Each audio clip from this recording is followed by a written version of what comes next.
Welcome to another bonus edition of Upon Further Review. Upon further review, In this edition, we'll be talking about the Atlanta Falcons at the Cincinnati Bengals. This game is going to be played on September 14th at 1 p.m. Eastern Time, and you can catch that on your local CBS affiliate. This will be the first game on Sunday in the week 2. Of course, there'll be plenty of other games going on at 1 o'clock as well, but in this game, we're seeing quite the matchup as the Atlanta Falcons came out in Week 1 against the Saints and showed what a high potent offense they can be. They won that game in overtime, and Matt Ryan threw for over 400 yards. He had 448 yards in Week 1.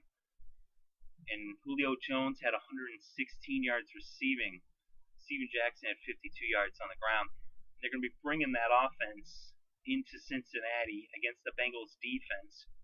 The Bengals defense is actually one of the best defenses in the NFL, probably one of the most underrated, even by myself, as we saw what they did to the Ravens in Week 1. And Cincinnati has actually not lost a game at home all year in the regular season last year. They did lose to the Chargers in the playoffs in Cincinnati, but they've been undefeated at home all year long through the regular season. And this game's being played in the regular season. It's week 2 of the regular season. And so Cincinnati has a tremendous home field advantage. They play really good at home. Their fans are there. They're loud. They're cheering them. They're behind them. They're supporting them. And the Cincinnati Bengals show up. They did struggle somewhat in the first half last week against the Ravens as they had to settle for 5 field goals. They really should have been up 35-0 at halftime, but they were only up 15-0. Of course, they still were able to hold on to win that game. They had that huge play, Andy Dalton to A.J. Green. I think it was like 77 yards. It was definitely 70 plus. At the end of the game, Andy Dalton had over 300 yards. He had 301 yards. A.J. Green had 131. So, they can strike and come up with big plays when they need them. As they showed there, that was very clutch, as they've been the whole time pretty much dominating the Ravens in Baltimore. With Atlanta, I said though, they are going to make it interesting. They've got plenty of weapons. They can go in there and they can score. That Cincinnati defense, led by Vontaze Burfict, is just too dominant at home. And Vontaze Burfict, he showed in Week 1 that he's picking up right where he left off, is he's in his 3rd year out of Arizona State, and he just gets better and better every year. Since his rookie year, he had 127 combined tackles, and to follow that up in his sophomore year last year with 171 combined tackles, as he was one of the leading tacklers and one of the best defensive players since he's come into the league. There's no reason to think that he's not right in that same position. He's just getting better and better every year. And that defense is getting better and better.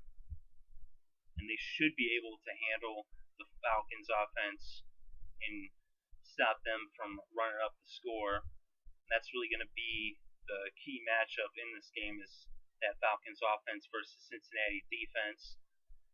And on the other side, though, with the Bengals' offense versus the Falcons' defense, you have to give the edge to the Bengals. The Falcons, they can put up points, but can they stop another team?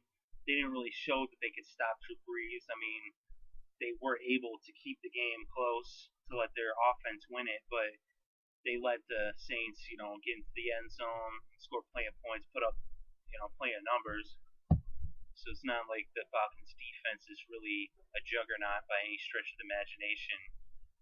Even though it was impressive that they got that win, not really surprising in Atlanta in overtime.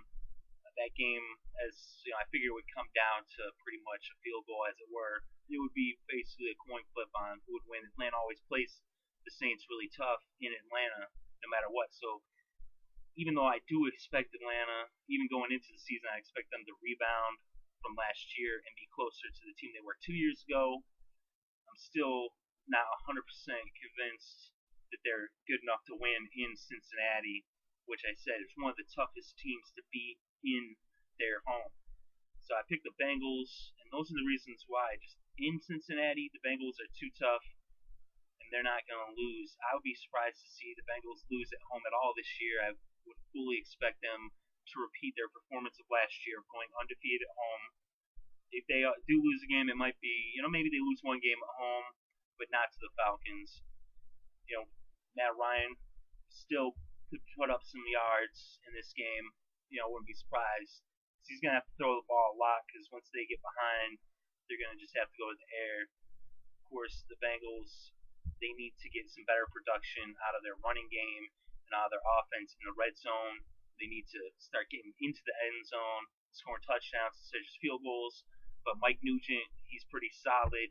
Seeing the fantasy fortunes, I picked him as my fantasy kicker. I mean, he had 5 field goals in the first half last week.